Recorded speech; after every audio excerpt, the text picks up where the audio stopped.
আসসালামু আলাইকুম সবাইকে। সবাই কেমন আছেন? আলহামদুলিল্লাহ আমি অনেক ভালো আছি। এই তো সামার চলে যাচ্ছে, উইন্টার চলে আসছে। উইন্টার মানে ঘরে বন্দি থাকা। তো ভাবলাম আমার গাছগুলো আপনাদের সাথে আবার শেয়ার করি।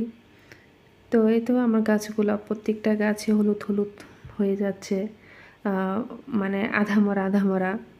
তো শেষমেশ তাদের একটু পানি দিলাম, যত্ন করলাম। তো শখের জিনিস তো যতই যত্ন করি ততই মনে হয় কম হয়ে যায়। তো এই তো আমার ঝালমরিচ গাছগুলা, বেগুন গাছগুলা এখনও প্রচুর পরিমাণ বেগুন আছে। সবাইকে দিয়ে শেয়ার করে খেয়েছি। একা, একা খাইনি কিন্তু। তো এই যে আপনাদেরও দেখাচ্ছি। এই বেগুনগুলা কিন্তু অনেক মজা। তো এই যে আমার বাসার সামনের ভিউটা খুব সুন্দর সকালবেলা। তো এই যে সাদা বিল্ডিংটা হলো একটা বৃদ্ধাশ্রম। ইতালিয়ান বয়স্ক লোকেরা থাকে আর কি, প্রাইভেট। তো আমার এইটা কিন্তু বাগান না, রাস্তার পাশে আর কি। তো এই যে রাঙামরিচ প্রচুর পরিমাণে ফুল আসছে, এগুলো কিছুরই থাকবে না, সব ঝরে পড়ে যাবে। তো দেখলে সান্ত্বনা লাগে। যাই হোক, আবার আসবে সময়। সবাই ভালো থাকেন, সুস্থ থাকেন, আমার জন্য দোয়া করবেন।